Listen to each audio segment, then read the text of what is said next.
Today we will start with the nitrogen rule. Then the nitrogen rule is very simple and it can be defined as if a compound has an even number of nitrogen atom. Yes, I am repeating. When a compound having even number of nitrogen atoms, that is even number 0, 2, 4, 6. 0 is an also even number. Okay, then its molecular ion will appear at even mass value. That is your mass m by z ratio, that is mass per charge ratio. काही अजून join व्हायला? चला ठीक आहे, त्याने join केलं. Nitrogen rule काय सांगतो आपल्याला? नायट्रोजन आपल्याला असं ही इन्फॉर्मेशन देतो की एखाद्या कंपाऊंड मध्ये नायट्रोजन जर इवन नंबर मध्ये असेल तर त्याचा मास जो येतो मास स्पेक्ट्रोस्कोपी मध्ये तर तो कितीला येतो? इवन मास. इवन मध्ये इवन म्हणजे काय पण व्हॅल्यू असेल ती, म्हणजे 20, 40, 60, 80, 64, 68, 74 etcetera. On the other hand, a molecule with an odd number of nitrogen atoms, odd number means 1, 3, 5, 7, etc. Then the molecular ion will appear at odd mass value.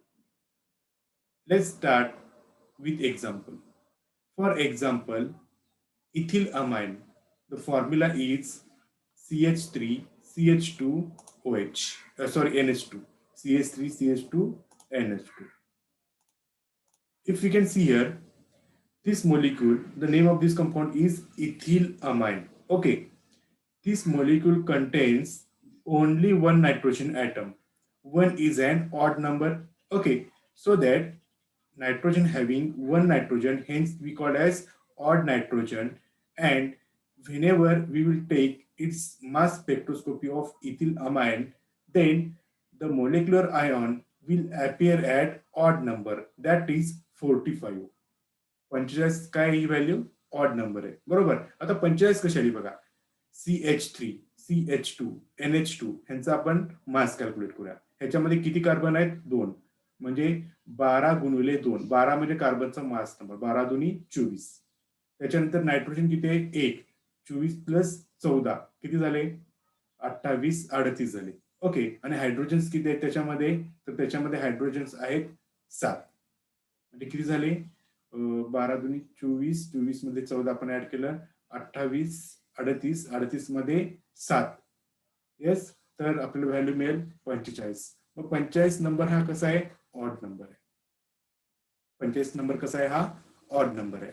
Okay, त्याच्यानंतर consider करूया आपण when one hydrogen, that is the methyl hydrogen, one of hydrogen of this methyl group can be replaced by second one amino group, then the name of this compound is ethylene diamine. NH2 CH2 CH2 NH2. In this molecule, the nitrogen is 2 and 2 is an even number, so that whenever we can take the mass spectrum of ethylene diamine, then the peak of molecular ion will observe at even number, that is 60. ह्याचा जर तुम्ही mass number calculate केला तर त्याचा mass number म्हणजे mass by mass पूर्ण, आता आपण जसं बघितलं मगासारखं, कार्बन किती आहेत? 2. 12 दुनी 24. ओके, नायट्रोजन किती आहेत? 2. म्हणजे 14 दुनी 28. 24 आणि 28 किती झाले? येस, 24, 25, 42, 52. 52 झाले. आणि हायड्रोजन उरलेले 8 हायड्रोजन आहेत. हे 2, हे 2, हे 2, हे 2 असे 8 हायड्रोजन. त्यामुळे ह्याचा मास नंबर किती झाला? 7.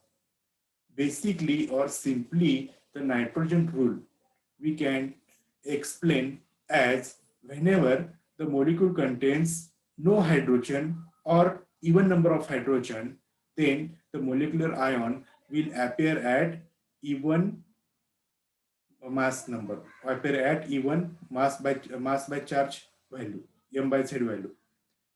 And second possibility is that whenever the molecule contains odd number of nitrogen atoms, then the molecular ion peak appear at odd m by z value. समजते ना मी काय म्हणतोय? नायट्रोजन रूल म्हणजे काय? कंपाऊंड मध्ये तुमच्या 0 किंवा इवन नंबर 2, 4, 6, 8 नायट्रोजन असतील तर मास मोलेक्युलर आयन पीक कितीला मिळेल? येस, तर तो मिळेल इवन नंबरलाच. आणि जर 1 नायट्रोजन असेल, 3 नायट्रोजन असतील, 5 नायट्रोजन असतील तर आपल्याला मोलेक्युलर आयन पीक कुठं ऑब्झर्व होईल? तर ऑड नंबरला. आता नायट्रोजन रूलचा आपल्याला फायदा काय? Yes, what is the advantages of nitrogen rule? Maximum time, yes, maximum time. For example, मी आता एक एक्झाम्पल देतोय. Molecular formula C6H5N. याचा जर तुम्ही फाइंड आउट केलात तर काय येतो? तो पिरिडिन स्ट्रक्चर येतं. ओके, ह्याचा तुम्ही जर व्हॅल्यू फाइंड आउट केलात तर तुम्हाला तिथं नायट्रोजन पिरिडिन मध्ये नायट्रोजन एक आहे. C6H5 म्हणजे 6 मेंबर रिंग मध्ये नायट्रोजन एक आहे. ओके, त्यामुळे काय होईल? नायट्रोजनचा जो काही म्हणजे पिरिडिनचा जो काही मास स्पेक्ट्रम येईल त्याच्यामध्ये आपल्याला ऑड नंबर येईल. मग ऑड नंबर आला, येस, तर ऑड नंबर आला मास मोलिक्युलर आयन, तर तुम्ही त्याच्यावर कन्क्लुजन काय करू शकताय की तुमच्या दिलेल्या कंपाऊंड मध्ये येस एक नंबर म्हणजे 1 किंवा 3 नायट्रोजन ऍटम आहे हे तुम्ही कन्क्लुजन काढू शकाल. आणि जर इवन असेल तर एक्झॅक्टली आपल्याला त्यात 2 नायट्रोजन तर असू शकतील किंवा एकही नायट्रोजन असू शकणार नाही, असणार नाही. ठीक आहे, हे आपण कन्क्लुजन करू शकतो. त्यामुळे नायट्रोजन रूल आपण कधी यूज करतो? बेसिकली हा नायट्रोजन रूल आम्ही जेव्हा पुणे युनिव्हर्सिटीत एमएससी लावतो तेव्हा तिथे जास्त यूज व्हायचा. कारण की तिथं जे प्रॉब्लेम विचारायचे त्या प्रकारचे प्रॉब्लेम हे विद्यापीठात शिवाजी युनिव्हर्सिटीला एमएससी लेवलला हे प्रॉब्लेम विचारत नाही. त्यामुळे काही जणांना नायट्रोजन रूल फक्त नुसतं नावालाच माहिती आहे. पण ह्याचा यूज जो आहे तो महत्वाचा आहे. आपण कन्क्लुजन करू शकतो की ऑड नंबरला मोलेक्युलर आयन आला असेल तर त्याच्यामध्ये ऑड नंबर नायट्रोजन प्रेझेंट आहे आणि स्ट्रक्चर डिटरमाइन करताना हे कन्क्लुजन खूप महत्वाचा रोल प्ले करतो. Okay, this is the nitrogen rule. Then let's start with the fragmentation pattern. आता आजपासून आपण फ्रॅगमेंटेशन पॅटर्न बघणार आहे. सुरुवात करूया अल्केन, त्याच्यानंतर ब्रँच अल्केन, त्याच्यानंतर सायक्लो अल्केन, त्याच्यानंतर अल्किन, त्याच्यानंतर सायक्लिक अल्किन, त्याच्यानंतर alkyne, alcohol, aldehyde, ketone, etcetera etcetera etcetera. असं आपण काय करणार आहे? प्रत्येक फंक्शनल ग्रुपचे फ्रॅगमेंटेशन पॅटर्न आपण बघत जाणार आहे. आणि आता जो आपण फ्रॅगमेंटेशन पॅटर्न बघणार आहे हा खूप महत्वाचा आहे प्रॉब्लेम सॉल्व्हिंगसाठी. हे तुम्ही कितीही सेल्फ करायला गेलात तर तुम्हाला समजणार नाही, कारण की आम्ही एमएससी ला खूप अभ्यास करायचो तुमच्या पट्टी म्हणजे तुमच्यापेक्षा जास्त, तर आम्हाला काही समजत नव्हतं. आणि तुम्ही तर ओपनली असणार आहे की अभ्यास फार कमी करत असाल, त्यामुळे तुम्हाला नंतरला जर सेल्फ स्टडी करायला गेला तर तुम्हाला समजणार नाही. त्यामुळे म्हणजे आजपासून जे मी लेक्चर घेणार आहे मास स्पेक्ट्रोस्कोपीवरचे, जे आज 13 जण पार्टिसिपंट्स आहेत, ते पुढच्या हा टॉपिक एंड होईपर्यंत कोणीही चुकवू नका. कारण की एकदा हे संपलं की तुम्हाला परत समजणार नाही. आणि ह्याच्यावरती आपल्याला प्रॅक्टिकल आहे मास स्पेक्ट्रोस्कोपी, एनएमआर, परत आयआर वरती, तेव्हा आपल्याला ते उपयोगी पडणार आहे परीक्षेच्या वेळेला. आणि प्रॉब्लेम सॉल्व्हिंग साठी जे काही क्वेश्चन पेपरमध्ये जे काही प्रॉब्लेम्स विचारतात तेव्हा सुद्धा हे उपयोगी पडतात. आता आपण आज जो भाग बघणार आहे अल्केनचा, तो अगदी सोपा आहे, पण परीक्षेच्या दृष्टिकोनात ह्याच्यावरती जास्त काही विचारत नाहीत. विचारणारा भाग कोणता येतो? अल्डिहाइड, कीटोन, इस्टर, त्याच्यानंतर अजून बरेचसे फंक्शनल ग्रुप जे मॅक्झिमम यूज होतात ते बेसिकली जास्त विचारतात. पण ते शिकण्यासाठी आपल्याला सगळ्यात पहिल्यांदा माहिती पाहिजे सुरुवात. ठीक आहे, त्यामुळे आता मी जास्त वेळ न घेता स्टार्ट करतोय. आज एकच बघायचं आहे, अल्केन, आणि त्याच्यानंतर सायक्लो अल्केन, म्हणजे अल्केनचा पूर्ण पार्ट आपण आज कव्हर करूया. Okay, very first point that is alkane. आपण काय करायचं आहे मास स्पेक्ट्रोस्कोपी मध्ये अल्केनचा फॉर्म्युला काय? Yes, CnH2n+2. CnH2n+2. ह्याच्यामध्ये कुठेही पाय बॉन्ड असणार नाहीत. ओके, आणि कुठेही पाय बॉन्ड नसल्यामुळे आणि कुठेही नॉन बॉन्डिंग इलेक्ट्रॉन्स नसल्यामुळे म्हणजे OH, NH2, SH etcetera group नसल्यामुळे काय होणार आहे? ह्या अल्केनचे दोन पार्ट पडतात. एक स्ट्रेट चेन आणि दुसरी ब्रँच चेन. आता तुम्हाला माहिती आहे 11वी तुम्ही शिकला असणार स्ट्रेट चेन अल्केन म्हणजे कुठे एक पूर्ण स्ट्रेट असणार, त्याला कुठे ब्रँचेस असणार नाहीत, आणि ब्रँच मध्ये काही ठिकाणी आपल्याला ब्रँच असणार आहेत. ओके, मग आपण बघूया सगळ्यात सिंपल स्ट्रेट चेन अल्केन. मग स्ट्रेट चेन अल्केन मध्ये काय होतं बघा, जेव्हा मी हा अल्केन मास स्पेक्ट्रोस्कोपीच्या इन्स्ट्रुमेंट मध्ये आतमध्ये इन्सर्ट करतो तेव्हा त्याचे फ्रॅगमेंट्स पडतात. पहिल्यांदा मोलिक्युलर आयन फॉर्म होईल आणि मोलिक्युलर आयन फॉर्म झाला की त्याचे फ्रॅगमेंट्स पडतात. फ्रॅगमेंट्स कशा प्रकारे पडतात तर त्याचा एक बेसिक फॉर्म्युला आहे. Firstly loss of methyl group. तुमचा जो काही फ्रॅगमेंट आहे पॅरेंट मोलिक्यूल पासना किंवा मोलिक्युलर आयन पासना तो ब्रेक होईल. यस काय तयार होईल? पहिला मिथिल ग्रुप निघून जाईल. त्याच्यानंतर सेकंड पॉसिबिलिटी इथिल ग्रुप, त्याच्यानंतर प्रोपिल ग्रुप, त्याच्यानंतर ब्युटिल ग्रुप. अशा प्रकारे त्याचे फ्रॅगमेंट्स पडतील. जोपर्यंत आपल्याला पॉसिबल आहे. आता समजा एखादी सिस्टीम मध्ये आता मी इथेन घेतला. Yes ethane. तर इथेनचा मोलिक्युलर पीक कितीला मिळेल तुम्ही सांगू शकाल आता? इथेन CH3CH3 कितीला मिळेल मोलिक्युलर आयन पीक? तर 2 कार्बन आहेत म्हणजे 12 दुनी 24 आणि 3 हायड्रोजन आहेत म्हणजे किती झाला 30. तर मला 30 ला मोलिक्युलर आयन पीक ऑब्झर्व होईल. ओके. मग दुसरी पॉसिबिलिटी काय? तर इथेन मधला एक मिथिल निघून जाईल. मिथिल निघून गेल्यामुळे काय राहील आता? CH3+. ओके. म्हणजे M प्लस म्हणजे M प्लसची व्हॅल्यू तर किती आहे इथेनसाठी 30. 30 मधनं 15 गेलं किती राहतात? 15. त्यामुळे मला एक पीक 30 ला मिळेल आणि दुसरा पीक मिळेल कितीला? 15 ला. मग 15चा आणि 30 ला जो पीक मिळणार आहे त्याच्यातला जो मोस्ट स्टेबल असेल तो मला पीक मिळणार काय? Base peak.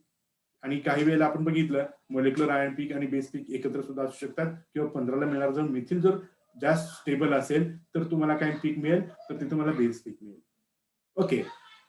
Second point the very important in longer chain एखादी मोठी चेन असेल 10 मेंबर किंवा 12 member then peaks at 43 and 57 are most common. एखाद्या मोठ्या चेन असेल तर जवळपास पीक 43 किंवा 57 ला जो काय मिळेल तो बेसिकली मोस्ट स्टेबल कॅटायन असल्यामुळे मोस्ट स्टेबल रेडिकल कॅटायन असल्यामुळे आपल्याला ते जास्त जनरेट होतील आणि ते जास्त जनरेट झाल्यामुळे काही वेळेला आपल्याला त्याला आपण बेस पीक आपण म्हणू शकतो. आता मी एक एक्झाम्पल ना थोडीशी इन्फॉर्म आणखी देतो. Then second one point is that very predictable apply the lesson of the stability of carbocation or radicals. आता आपण बघितलं यस कार्बोकॅटायनची स्टॅबिलिटी महत्वाचा रोल इथं प्ले करणार आहे कारण की प्रत्येक ठिकाणी कार्बोकॅटायन फॉर्म होणार आहे. ओके. मग कार्बोकॅटायनची स्टॅबिलिटी कशी असती? टर्शरी मोर स्टेबल, सेकंडरी त्याच्यापासून लेस स्टेबल, प्रायमरी लेस स्टेबल अशी कार्बोकॅटायनची स्टॅबिलिटी ऑर्डर आहे. ओके. मग जिथं जर टर्शरी कार्बोकॅटायन फॉर्म होण्याची पॉसिबिलिटी असेल तर तिथं टर्शरी कार्बोकॅटायन फॉर्म होईल आणि तो असणार तुमचा जास्त फॉर्म होणार आहे त्यामुळे तो असणार का तुमचा base peak. Method of fragmentation in is single bond cleavage in most cases. आता इथं जर तुम्ही बघितलात तर प्रत्येक ठिकाणी फक्त सिग्मा बॉन्ड आहे. त्याच्यामध्ये पाय बॉन्ड नाहीये आणि नॉन बॉन्डिंग इलेक्ट्रॉन्स नाहीये. त्यामुळे प्रत्येक ठिकाणी एक सिंगल बॉन्ड क्लिवेज व्हायला लागेल. आता 2 बॉन्ड क्लिवेज 1 बॉन्ड क्लिवेज आपण बघितलं तशा प्रकारे इथं अल्केन जर असेल तर त्याच्यामध्ये 1 बॉन्ड क्लिवेज होतो. And this is govern by Stevenson rule. The fragment with the lowest ionisation energy will take the positive charge and other fragment will still have unpaired of electron. स्टीव्हन्सन एक rule दिलेला आहे. हा जेव्हा molecular ion तयार होईल तेव्हा positive charge आणि unpaired electron दोन्ही 2 पार्ट मध्ये डिवाइड होतात. मग पॉझिटिव्ह चार्ज कुणाकडे तयार होत असतो? जो मोस्ट स्टेबल ऍटम किंवा ज्याला आपण म्हणतो काय लोएस्ट आयोनेशन एनर्जी ज्याला लोएस्ट एनर्जी सफिशियंट आहे त्याच्याकडे पॉझिटिव्ह चार्ज असतो आणि दुसरा कोण असतो? Unpaired electron. आता इथं जर बघितला तर इथं CH3 हा CH3 बरोबर. मग हा एक अल्केन आहे आणि ऍज पर आवर रूल पहिला फ्रॅगमेंट कोण निघून जातो? Methyl group. त्यामुळे हा एक मिथिल निघून गेला तर माझ्याकडे 2 पॉसिबिलिटी आहेत. हा पॉझिटिव्ह चार्ज ह्या कार्बनकडे आणि एक अनपेड इलेक्ट्रॉन ह्या मिथिलकडे आणि दुसरी पॉसिबिलिटी कोणती आहे की हाच फ्री म्हणजे अनपेड इलेक्ट्रॉन ह्या ऍटमकडे आणि पॉझिटिव्ह ऍटम ह्या मिथिलकडे. तर ह्या दोघांच्या मध्ये हा जो स्पेसिस आहे ह्याला काय राहतो आपण? हा मोस्ट स्टेबल कॅटायन आहे कारण की ह्याच्याकडे ह्याला लागणारे आयोनेशन एनर्जी काय कमी आहे त्यामुळे पॉझिटिव्ह चार्ज हा कंपाऊंड घेतो आणि अनपेड इलेक्ट्रॉन कोण घेतो? हा. आणि हे कोण प्रूव्ह केलं? By scientist Stevenson. ओके. आता मी इथे एक एक्झाम्पल देतोय. तर ह्याचं नाव काय बघा 1 2 3 4 5 6 7. 7 नंबर म्हणजे एन हेप्टेन बरोबर. मग हा मला एन हेप्टेनचा यस मास स्पेक्ट्रोस्कोपी काढायचा आहे. मला ह्याच्याकडे जे हेप्टेनचा मास स्पेक्ट्रम येतो तो माझ्याकडे ऑथेंटिक जो आहे तो माझ्याकडे आहे. पण थेरॉटिकली आपल्याला काय करायचं ह्या तिथं आपल्याला मास स्पेक्ट्रम मध्ये थेरॉटिकली आपण शिकतो.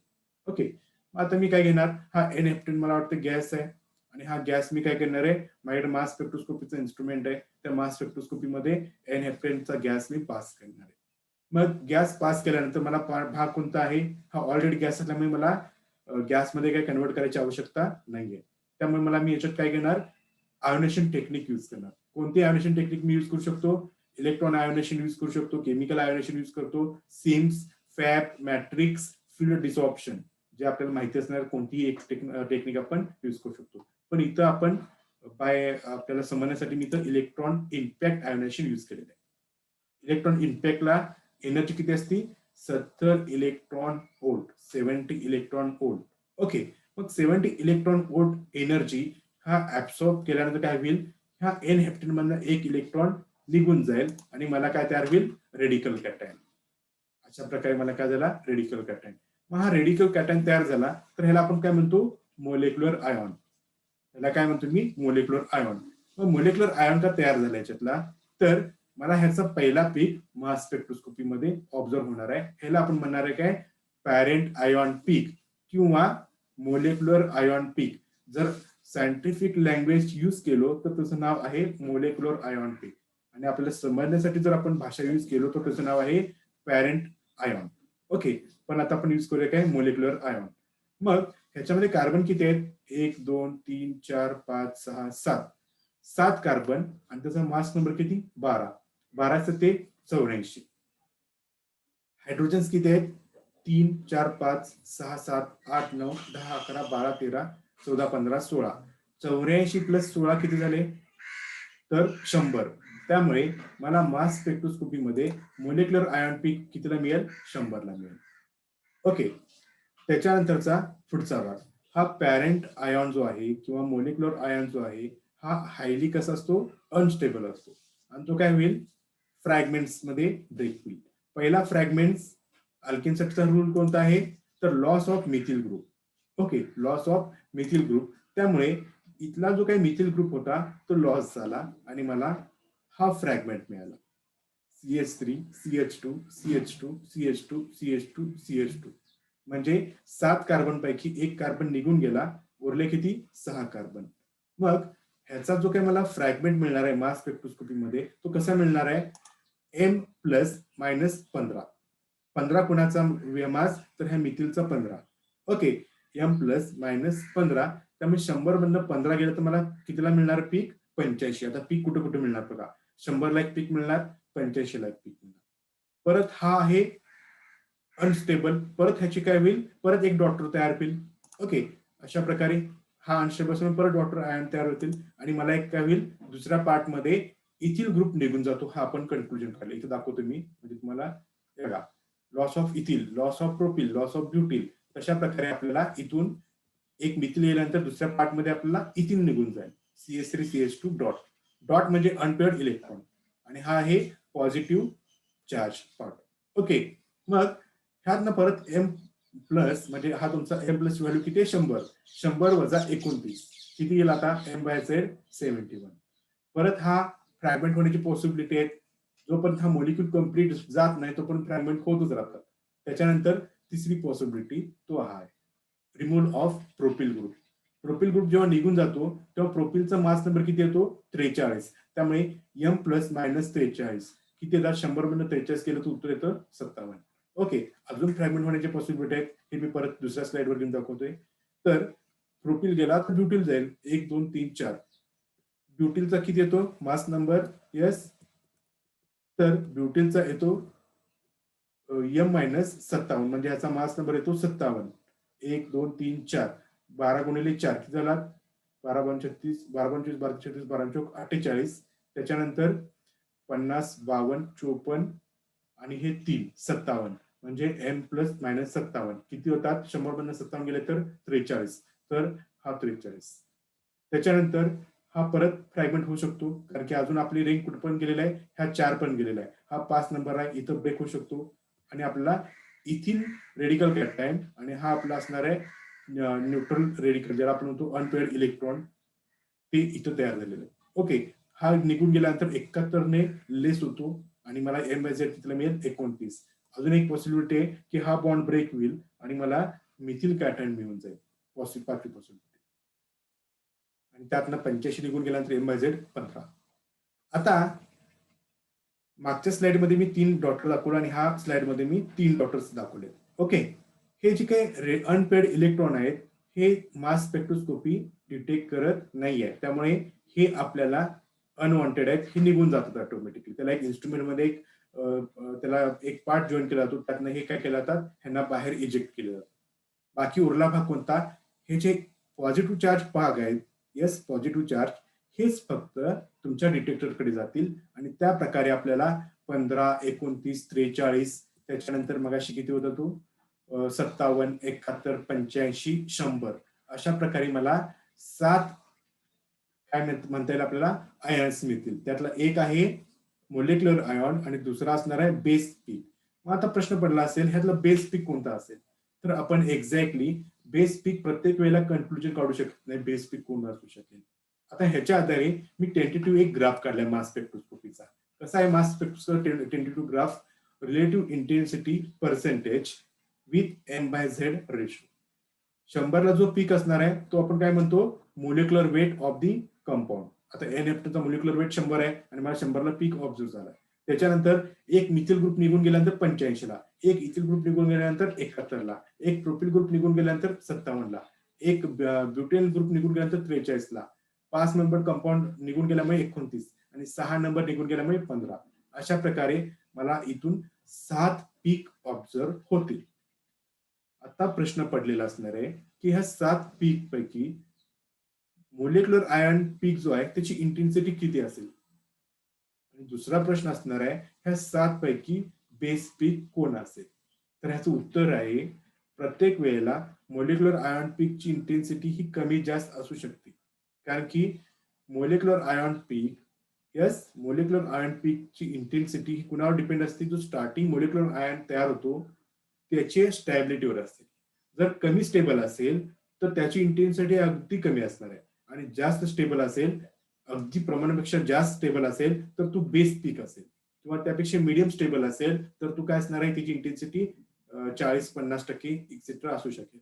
ओके, त्याच्यानंतर दुसरा प्रश्न अल्केनच्या बाबतीत, तर पहिला उत्तर सांगतो. अल्केनच्या बाबतीत मोलेक्युलर आयॉन कधीही बेस पीक असू शकत नाही, कारण की अल्केन जो असतो त्याचा मोलेक्युलर आयॉन हायली अनस्टेबल, त्यामुळे त्याची इंटेन्सिटी ही कमी असते. आता दुसरा प्रश्न असा असणार आहे की उरलेले हे जे डॉटर्स आहेत ब्लूने दाखवलेले आहेत ह्यापैकी कोणीतरी एक असणार आहे बेस पीक. आणि मी मगाशी म्हटलो की शक्यतो 43 आणि 57 जो असतो तो शक्यतो बेस पीक असतो, कारण की तो थोडासा मीडियम आहे आणि त्यामुळे त्याची स्टॅबिलिटी थोडीशी जास्त असणार आहे. त्यामुळे अल्केनच्या बाबतीत 43 किंवा 57 ह्या दोन्हीपैकी एखादा पीक हा बेस पीक असतो. ओके, आता मी इथं काढताना प्रत्येकाची इंटेन्सिटी सेम ठेवल्या, कारण की मी तुम्हाला सांगायचं एक्झॅक्टली काय रफली की असे मला 7 पीक मिळतात आणि मी एक्झॅक्ट जर मी करेक्ट मास स्पेक्ट्रोस्कोपी जर काढलो एन हेप्टेनचा तर मला असा मिळेल. बघा दिसत असेल तुमच्या स्क्रीनवर. हा ऑथेंटिक आहे, म्हणजे मी काही फेरफार केलेला नाहीये. तर हा जो एक्झॅक्टली आलेला आहे तोच इथे तुम्हाला तुमच्या समोर दाखवलेला आहे. 100ला इंटेन्सिटी बघा, हा 10, 20, 30, 40, 50, 60, 70, 80, 90, 100 हे 100ला असतं. ओके, तर एक्झॅक्टली हा एम प्लस मिळालेला आहे, जवळपास 10% त्याची इंटेन्सिटी आहे, म्हणजे तो कसं होईल, कमी तयार होईल. त्याच्यानंतरचा एक मिथिल ग्रुप निघून गेल्यानंतर मला 85ला पीक मिळालेला आहे, पण त्याची इंटेन्सिटी मला वाटते 2% पण नसेल, दिसत असेल तुम्हाला. त्याच्यानंतर 71ला आहे, त्याची इंटेन्सिटी थोडीशी जास्त आहे, म्हणजे 50%च्या आसपास आहे. परत 57ला आहे, तो अगदी 50%ला इंटेन्सिटी आहे. त्याच्यानंतर हा 40 आहे, त्याच्यानंतर 41, 42, 43, 43ला जो तयार झालाय त्याची इंटेन्सिटी 100 आहे आणि तो आहे बेस पीक. त्याच्यानंतर परत हे सगळे काही आयसोटोपिक पीक आहेत, काही ठिकाणी यस हे जे ब्रॉड दिसतात ते काय आहेत, मेटास्टेबल आयन पीक आहेत. त्याच्यानंतर परत 29ला मला एक पीक आहे आणि त्याची इंटेन्सिटी किती आहे, 30%, 30-32%. त्याच्यानंतर परत 15ला तुम्हाला दिसतो का नाही मला माहित नाही, पण इथे एक छोटासा पीक दिसतो, तो आहे 15चा. मग ह्या डायग्रामवरून आपण काय कन्क्लुजन करू शकतो, थेरॉटिकली आपले हे जे पीक आले ते बरोबर आहे, 15चा इंटेन्सिटी अगदी कमी आहे, 85चा इंटेन्सिटी अगदी कमी आहे, 43ची इंटेन्सिटी जास्त आहे सगळ्यात 100%. बरोबर. तर ह्याचा अर्थ हा आहे की 85ला जो काही फ्रॅगमेंट तयार होतो तो अनस्टेबल आहे, त्यामुळे ते कमी तयार होतील. 15ला जे तयार होईल म्हणजे मिथिल, 15ला जो येतो तो मिथिल येतो, बरोबर आहे ना, मिथिल रेडिकल. तर तो सुद्धा काय होईल, कमी होईल, कारण त्याची स्टॅबिलिटी फार कमी आहे. आणि त्याच्यानंतर 43ला जो पीक येतो, आता 43ला कोणता पीक येतो, तर इथे दिसेल तुम्हाला 43ला CS3 CH2 CH2 प्लस, ह्याची स्टॅबिलिटी थोडीशी जास्त, त्यामुळे मॅक्झिमम आयॉन्स ह्याचे तयार होतील आणि ह्याचे आयॉन्स तयार झाले की हा होईल काय, बेस पीक, आणि ह्या बेस पीकच्या आधारे आपण काय करतो, बाकीच्याची इंटेन्सिटी फाइंड आउट करतो. हा 57चा, हा 71चा, 43, त्याच्यानंतर हा 29चा आहे, इथं 30 आहे, इथं 29, आणि तो 15ला जास्त कमी. ओके. त्यामुळे सगळ्यात मोठा आहे 43चा, तो हे बेस पीक. त्याच्यानंतर त्याच्या खालोखाल 57चा, मी आधीच म्हटलं 43 किंवा 57 पीक अल्केनसाठी येतोच. मग 71चा आहे, त्याच्यानंतर मग 29चा आहे. ओके, ठीक आहे, तुम्हाला हा भाग समजला असेल. आता आपण जाऊया ब्रँच अल्केन. आता ब्रँच अल्केन कडे गेल्यानंतर ब्रँचेस भाग आपण जर ब्रेक केलो तर आपल्याला काही वेळेला काय होतं, सेकंडरी किंवा टर्शरी कार्बोकॅटायन ऑब्झर्व होतात. मग आता मी आधीच सांगितलं stability, tertiary carbocation is more stable than secondary carbocation, secondary carbocation is morely stable than primary carbocation. Okay. मग पॉसिबिलिटी असेल टर्शरी, तर टर्शरी कार्बोकॅटायन जो तयार होईल तो बेस पीक असू शकतो, किंवा सेकंडरी असेल तर काही वेळेला सेकंडरी हा बेस पीक असू शकतो, depending upon the structure of alkane. अल्केनचं स्ट्रक्चर कसं आहे ह्याच्यावरती आपण काय करतो, येस, अल्केनच्या स्ट्रक्चर वरती आपण बेस पीक ऍडजस्ट होतो त्या पर्टिक्युलरली एक्झाम्पलसाठी. त्याच्यानंतर basically molecular ion peak observe in branch alkane having very low intensity. जे ब्रँच अल्केन असेल, आता मागाच्या एक्झाम्पल मध्ये जर तुम्ही बघितलात, येस, इथं जर बघितला तर ह्याची इंटेन्सिटी थोडीशी कशी होती, 10%च्या वर होती मोलिक्युलर आयनची. पण ब्रँच अल्केन असताना त्याची इंटेन्सिटी काही वेळेला अगदी कमी ऑब्झर्व आपल्याला होऊ शकते. त्याच्यानंतर M plus peak become weak non existent as the size of branches of the molecule increases. म्हणजे साईज इन्क्रीज होत गेली किंवा ब्रँचेस जर इन्क्रीज होत गेल्या तर मोलिक्युलर आयन पीक काही वेळेला एकदम कमी ऑब्झर्व होतो किंवा काही वेळेला ऑब्झर्व सुद्धा होत नाही. आणि त्याच्यानंतर most peak observe at branch alkane is at 43 for isopropyl and 57 for tertiary butyl cation. बघा, टर्शरी ब्युटिल कॅटायन म्हणजे टर्शरी कार्बोकॅटायन आहे आणि आयसोप्रोपिल कसं आहे, सेकंडरी. ह्या दोघांची मी एक्झाम्पल देऊन तुम्हाला इथं मास स्पेक्ट्रोस्कोपी दाखवतो. एक्झाम्पल सगळ्यात पहिल्यांदा एक्झाम्पल घेतलेला आहे ब्रँच अल्केनचा, 2,2 डायमिथिल हेक्सेन. सगळ्यात पहिल्यांदा मी काय करतो, हेक्सेनचं स्ट्रक्चर तुम्हाला दाखवतो. हा 1 2 3 4 5 6 हा आहे पॅरेंट चेन. 2,2 म्हणजे 2 आहेत, डाय म्हणजे परत 2 आहेत, मिथिल ग्रुप म्हणजे 2 नंबरच्या कार्बनला 2 मिथिल ग्रुप अटॅच आहे. ओके. मग आता आपण ह्याचं काय केलेलं आहे, येस, ह्याचा आपण मोलिक्युलर हा आपण 2,2 डायमिथिल हेक्सेन मी मास स्पेक्ट्रोस्कोपी इन्स्ट्रुमेंट मध्ये इन्सर्ट केलेला आहे. सगळ्यात पहिला ह्याचा मोलिक्युलर आयॉन्स तयार होईल, एक इलेक्ट्रॉन निघून गेला की मोलिक्युलर आयॉन तयार होईल आणि ह्याचा तुम्ही मोलिक्युलर मास कॅल्क्युलेट केला तर तो 114 ला येतो. आणि इथं जर तुम्ही बघितला तर 114 इथं 100 पर्यंत घेतलेला आहे, कारण की 114चा जो पीक आहे तो काय होतो, थोडासा व्हॅनिश होतो, कारण की इथं चेन वाढलेली आहे आणि ब्रँच काय केलेले आहे, एक ब्रँच आहे पण टर्शरी कार्बोकॅटायन. ओके. त्याच्यानंतरचा दुसरा फ्रॅगमेंट आहे, हा टोटली जो काय टर्शरी कार्बोकॅटायन पासून जो काही उरलेला भाग आहे, येस, तो सगळा निघून जाईल. तो सगळा काय होईल, निघून जाईल. म्हणजे किती निघून जाईल कार्बन, 1 2 3 4, 4 म्हणजे 4 कार्बन, 12 गुणिले 4 किती होतात, 12 12 2 24 12 3 36 12 चौक 48. ओके. त्याच्यानंतर इथले 2 हायड्रोजन म्हणजे 50, इथले 2 हायड्रोजन म्हणजे 52, इथले 2 हायड्रोजन म्हणजे 54 आणि इथले 3 हायड्रोजन म्हणजे किती, 57. मग 114 मधनं 57 गेले तर किती उरतात, 57. बरोबर आहे ना, 57 मल्टिप्लाइड बाय 2 म्हणजे 114 येतो. तर 114 मधनं 57 गेले तर उरतात किती, 57. त्यामुळे हा 50 आहे, इथं 55 आहे, 56 57. 57ला जो मिळालेला पीक आहे तो कुणाचा असणार आहे, टर्शरी कार्बोकॅटायन किंवा जे आपण म्हणतो टर्शरी रेडिकल कॅटायन, तो आहे 57, हायली स्टेबल आहे. त्याच्यानंतर मला इथे 99 सुद्धा एक पीक दिसतो बघा, ऑब्झर्व येतो मला इथे 99 सुद्धा. तर बेसिकली पहिला कोण निघून जाईल, एक मिथिल ग्रुप. मिथिलचा मास किती येतो, 12 आणि 3 हायड्रोजनचे 3 म्हणजे 12 + 3 15. 114 मधनं 15 गेला तर किती उरतात, 99. त्यामुळे मला 99 सुद्धा एक पीक मिळालेलं आहे. बरोबर. त्याच्यानंतर असेच फ्रॅगमेंट्स तयार होऊन मला काही इथे मेटास्टेबल आयन्स मिळतात, काही ठिकाणी कार्बन हायड्रोजन नायट्रोजनचे आयसोटोपिक पीक मिळतात. इथं नायट्रोजन नाही आहे पण कार्बोहायड्रोजनचे आयसोटोपिक पीक मिळतात. पण बेसिकली बेस पीक आणि मॉलिक्युलर आयन पीक ह्या पर्टिक्युलर एक्झाम्पलसाठी खूप महत्वाचा रोल प्ले करतात. Okay, this is the 2,2-dimethyl hexane. Second one example, that is 2-methylpentane. आता इथं जर बघितला तर टर्शरी कार्बोकॅटायन तयार होत होता 1, 2, 3 बरोबर. आता तुम्हाला बरंच एमएससी ला टर्शरी कार्बोकॅटायन म्हणजे काय लक्षात येत असेल. आता इथं जर बघितलात CH3 CH CH3 CH2 CH2 CH2 हा एक पहिल्यांदा पेंटेन 1, 2, 3, 4, 5 आणि 2 नंबरला मिथिल म्हणून याचं नाव आहे 2-methyl पेंटेन. ओके, ह्या पर्टिक्युलर एक्झाम्पल मध्ये ह्याचा मास जर तुम्ही कॅल्क्युलेट केला, जसं आता मी प्रत्येक वेळा रिपीट करतोय एक्झॅक्टली ही मी रिपीट करायला नको पाहिजे, म्हणजे 12 किती 6 कार्बन आहेत म्हणजे 12 वगैरे. तर मला इथं सांगायचं आहे की तुम्ही जेव्हा अभ्यास करताय तेव्हा हे मी जे रिपीट करतोय तुम्हाला सवय लागेल लक्षात. त्यामुळे ह्याचा मास नंबर येतो 86. त्याची इंटेन्सिटी फार कमी आलेली आहे. त्याच्यानंतर इथनं हा मिथिल निघून जाईल, 86 मधनं 15 गेलं तर किती उरतात, 71. तर मला 71 ला हा पीक ऑब्झर्व झालेला आहे. 71 ला हा पीक ऑब्झर्व झालेला आहे. त्याच्यानंतर हा पूर्ण इथिल निघून जाईल म्हणजे 29, तुमच्या 86 मधनं 29 जाईल, उरतात किती 57. त्यामुळे मला 57 ला हा पीक ऑब्झर्व झालेला आहे.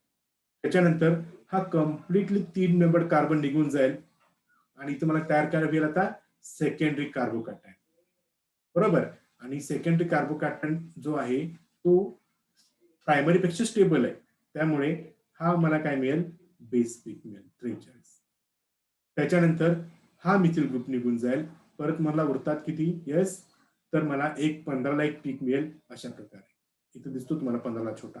त्याची मिथिल ग्रुपची स्टॅबिलिटी खूप कमी असते त्यामुळे तो कमी इंटेन्सिटी मध्ये ऑब्झर्व होईल. पण अशा प्रकारे आपल्याला मास स्पेक्ट्रम मिळेल, दॅट इज 2-methyl pentane. आता हे जे आता एक्झॅक्टली आपल्याला मास स्पेक्ट्रोस्कोपी मध्ये सॉल्व्ह काय करायचं, आता आपण जे बघतोय ते फक्त मास रिलेटेड बघतोय. आपल्याला काय असतात, NMR प्रॉब्लेम सॉल्व्ह करताना पहिल्यांदा IR स्पेक्ट्रोस्कोपी देतात, त्याच्यानंतर H1 NMR स्पेक्ट्रोस्कोपी देतात, त्याच्यानंतर C13 स्पेक्ट्रोस्कोपी देतात आणि मास स्पेक्ट्रोस्कोपी मध्ये ह्याची सिनोनिम्स देतात. सिनोनिम्स म्हणजे काय, तर 86, 71, 57, 43 ह्या व्हॅल्यू देतात. मग ह्या व्हॅल्यू दिल्या की तुम्ही जे स्ट्रक्चर IR NMR C13 मधनं काढताय असं स्ट्रक्चर मिळेल, ह्याची तुम्हाला फ्रॅगमेंट्स करून त्याचं उत्तर सॉल्व्ह करायचं आहे. आणि ह्याच रिलेटेड तुम्हाला काय असणार आहे, प्रॅक्टिकल सुद्धा असणार आहे, ते मी पुढे घेणार आहे. ठीक आहे. आता आपण जाऊया अल्केन मधला नंतर नेक्स्ट पार्ट, सायक्लो अल्केन. आता सायक्लो अल्केन कसं आहे बघा, तर सायक्लो अल्केन सायक्लिक सिस्टीम असणार आहे. ओके, आणि सायक्लो अल्केन जर सिस्टीम असणार आहे त्यात जर आपल्याकडे 2 पॉसिबिलिटी CH2 CH2 तर ते 2 बॉन्ड क्लिवेजनं ते बॉन्ड ब्रेक होतात आणि आपल्याला काय होईल, एक न्यूट्रल इथे निघून जाईल आणि ते कसं असणार आहे, लॉस ऑफ 28. आणि आपल्याला मग उरलेला भाग असणार तो मिळेल मॉलिक्युलर पीक किंवा जे काय असणार ते बाकीचे पीक आपल्याला मिळत जातील. हे मी अगदी सिम्पली दाखवतो एक्झाम्पलने. आता हा आहे सायक्लोहेक्सेन, हा आहे काय सायक्लोहेक्सेन. तर सायक्लोहेक्सेनचा मास नंबर येतो 84, त्यामुळे मला मोलिक्युलर आयन पीक कितीला मिळाला, 84. आणि सायक्लो अल्केनची मोलिक्युलर आयनची इंटेन्सिटी काय असते, जास्त असते, कारण की ते सायक्लिक सिस्टीम आहे, थोडी सायक्लिक असेल, 6 मेंबर असेल तर अगदी स्टेबल असतात, तुम्हाला माहित आहे बेअर स्ट्रेंथ थेरीला. त्यामुळे हा 6 मेंबर असल्यामुळे ह्याची इंटेन्सिटी थोडीशी जास्त स्ट्रॉंग आहे, किती बघा जवळपास 70%. त्यामुळे पहिला मोलिक्युलर आयन तयार झाला तर तो ब्रेक होण्याची पॉसिबिलिटी थोडीशी कमी आहे. त्याच्यानंतर दुसरी पॉसिबिलिटी आहे तो M/28. ह्यात ना हा कार्बन CH2 CH2 हे दोन्ही ब्रेक होतील आणि हे रिजॉईन होतील आणि रिजॉईन झालेला जो फ्रॅगमेंट आहे तो ह्या मोलिक्युलर आयन पीक पेक्षा जास्त स्टेबल असतो. त्यामुळे 84 मधनं 28 वजा केला तर 56 उत्तर येतात आणि मला हा 55 हा 56, तर 56 ला मला अगदी बेस पीक ऑब्झर्व होतो. दिस इज फॉर सायक्लोहेक्सेन. आणि उरलेले परत तसेच फ्रॅगमेंट्स, एक मिथिल ग्रुप निघून जाईल, 3 मेंबर रिंग मिळेल आणि मला त्याचा पीक इथं मिळून जाईल. बाकीचे सगळे कमी इंटेन्सिटी जे असतं त्याला आपण कन्सिडर करत नाही, कारण की प्रत्येक ठिकाणी आपलं लॉजिक बसेल असं नाहीये. ठीक आहे. This is for cycloalkane. Another one example of cycloalkane is trans p menthane. आता इथे एक एक्झाम्पल दिलेलं आहे. हा एक 6 मेंबर रिंग आहे, इथं ब्रँच आहे आणि इथं सिंपल मिथिल ग्रुप आहे. ओके, ह्याचा मास नंबर येतो 140, त्यामुळे मला मोलिक्युलर आयन पीक मिळेल 140 ला. पण इथं पॉसिबिलिटी कुणाची आहे? सेकंडरी कार्बोकॅटायन, बरोबर. त्यामुळे हा ग्रुप निघून गेला तर मला CS3 CH CS3 अशा प्रकारे त्यातनं मायनस केला तर मला 97 ला एक पीक ऑब्झर्व होईल. हा फक्त वरच्या भागामध्ये. इथं 6 कार्बन आणि इथे एक 7 कार्बन आहेत, म्हणजे 12 ते 84 आणि उरलेले हायड्रोजन्स असे धरून काहीतरी 97 येईल. ओके, त्याच्यानंतर दुसराच पोर्शन जो असणार आहे, यस, तर हा ब्रेक होईल, म्हणजे ही सिस्टीम ब्रेक होईल आणि ह्यातनं हा मॉलिक्यूल निघून गेल्यानंतर हा उरलेला भाग जो असणार आहे तेवढा फ्रॅगमेंटचा होईल. म्हणजे जसा इथं आपला अल्किन निघून गेला होता म्हणजे इथिन, तर जो काय असा फ्रॅगमेंट तयार झाला होता तो असणार त्याचा बेस पी. आता मी काय करतोय, ह्याचे एक्झाम्पल मी सॉल्व्ह करतोय आणि तुम्हाला प्रॅक्टिससाठी एक्झाम्पल्स होते. मी आता आजचं लेक्चर इथंच थांबवतो, कारण की अल्किन परत वाचतोय आणि आजच्या लेक्चर पूर्ण कम्प्लीट होणार नाहीये, त्यामुळे इथे मी थांबवतोय. उरलेला भाग आपण 1 तारखेपासून जे लेक्चर सुरू होतील तेव्हा बघायचं आहे. पण मी आज काय करतोय माहिती आहे, सगळ्यात पहिल्यांदा मॅक लॅबोरेटरीचे काही एक्झाम्पल्स देतो, ते तुम्ही सॉल्व्ह करायचे आणि M/Z व्हॅल्यू फाइंड आउट करायचे. Molecular ion plus McLafferty रिएजमेंटचा जो काही फ्रॅगमेंट येतो त्याचा मास तुम्ही फाइंड आउट करायचा तुम्हाला प्रॅक्टिससाठी, आणि ते तुम्ही मला सेंड करायचंय. त्याच्यानंतर काही मी भरपूर अल्केनचे एक्झाम्पल देतो, सायक्लो अल्केनचे एक्झाम्पल देतो आणि त्याच्या खाली सिनॉनिम्स देतो, ते तुम्ही फ्रॅगमेंट्स करून दाखवायचे. मी पहिला 1-2 प्रॉब्लेम सॉल्व्ह करून देतो आणि त्याच्या खाली तुम्ही काय करायचंय, सॉल्व्ह करायचे. ओके, चला मी इथं थांबवतोय. उद्याला क्रिसमस, त्यामुळे उद्याला लेक्चर होणार नाहीये. ऍक्च्युली कोण ख्रिश्चन धर्माच्या आपल्यात नाहीये, पण सुट्टी कारण त्याचं कारण असं आहे की 28, 29, 30, 31 हे 4 दिवसामध्ये तुमची एक्झाम होणार आहे. काही जणांचे बॅकलॉगचे विषय आहेत त्याची एक्झाम होणार आहे आणि त्यांना अभ्यास करता यावं यासाठी ही सुट्टी असणार आहे उद्यापासून. उद्याला शुक्रवार येतो, शनिवारी परत पाटील सरांचं लेक्चर होणार नाही, म्हणजे आपण सुट्टी देतोय. रविवारी तर रविवार आहे, सोमवार, मंगळवार, बुधवार, गुरुवार 4 दिवस परीक्षा होईल. परीक्षा झाल्यानंतर काही परीक्षेचं इन्स्ट्रक्शन असेल तर मी परत झूम मीटिंग वरती इन्फॉर्म करेन किंवा तुम्हाला पर्सनली मेसेज पाठवेन, म्हणजे व्हॉट्सअप ग्रुपवरती. आणि ऑफलाईन पद्धतीने कदाचित ऑफलाईन सध्या आहे, ऑफलाईन पद्धतीने होणार आहे, त्यामुळे तुम्हाला कॉलेजला यावं लागेल. इन केस जर काही चेंजेस झाले कोरोनामुळे ऑनलाईन, तर ती सुद्धा तुम्हाला इन्फॉर्म केली जाईल. त्यामुळे तुम्ही फक्त आता कॉन्सन्ट्रेट करा तुमच्या अभ्यासावर. हे वर्ष 2020 मधले शेवटचं लेक्चर आहे, त्यामुळे आपण आता भेटणार आहे पुढच्या वर्षी 2021 मध्ये. आणि 2021 मध्ये आपण आशा करूया की लवकरात लवकर आपलं थिअरी लेक्चर आपल्या वर्गामध्ये सुरू व्हावं, जसं की ऑफलाईन पद्धतीनं, कारण की ऑनलाईन पद्धतीमध्ये भरपूर लिमिटेशन्स येत आहेत समजून सांगण्यासाठी. तर पुढचं लेक्चर आपण भेटणार आहे 2021 मध्ये. आणि आज पार्टिसिपंट्स किती आहेत हे मी थोडंसं बघतो, तर 16 पार्टिसिपंट्स आहेत. तर पुढचा भाग म्हणजे मास स्पेक्ट्रोस्कोपीचा संपूपर्यंत कोणीही लेक्चर चुकवू नका, कारण की मास स्पेक्ट्रोस्कोपी हा मी सेटनेटच्या अभ्यासानंतर सुद्धा मला जितका समजला नाही जितका मी शिकवताना मला समजला. त्यामुळे तुम्ही थोडंसं कॉन्सन्ट्रेट केलात मास स्पेक्ट्रोस्कोपीवरती लेक्चरवरती तर तुम्हाला समजणं सोपं जाईल. आम्ही शिकत असताना पॉवर पॉइंटचा इतका युजफुल होत म्हणजे कुणाकडे नव्हतं तिथं प्रोजेक्टर वगैरे MSCच्या कॉलेजमध्ये विद्यापीठामध्ये, त्यामुळे त्याचा यूज हा कमी होतच नव्हता ऍक्च्युली, कमी म्हणण्यापेक्षा. त्यामुळे हे डायग्राम वगैरे कुणाला सांगता यायचे नाही आणि हे डायग्राम सांगता येत नसल्यामुळे कुणाला समजायचे नाहीत, कारण की जे वर्डिंग यूज होतात स्पेक्ट्रोस्कोपीमध्ये तर ते खूप कठीण वर्डिंग आहे आणि त्यातनं फ्रॅगमेंट्स तोंड जर थेरॉटिकली फ्रॅगमेंट सांगितलं असेल तर आपल्याला समजत नाहीये. त्यामुळे बेसिकली तुम्ही हे जे लेक्चर आहेत ते कोणीही, सारखं वारंवार सांगतोय मी की कोणीही चुकवू नका. ठीक आहे, इथे मी थांबतोय. पुढच्या लेक्चरसाठी आपण पुढच्या वर्षी भेटू.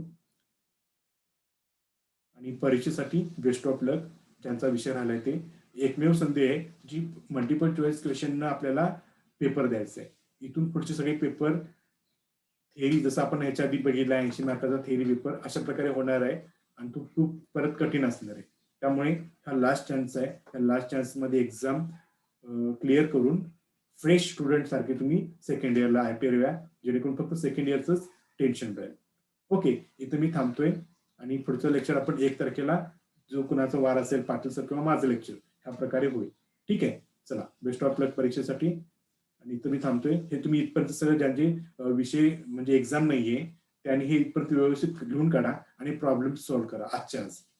आणि जर काय अडचण आली तर एकमेकावरती पहिल्यांदा कॉन्टॅक्ट करून बोलून घ्या. परत नाही सॉल्व्ह झाला तर मला सांगा, मी तुम्हाला ते सांगू शकतो. ठीक आहे, थांबतोय मी इथे.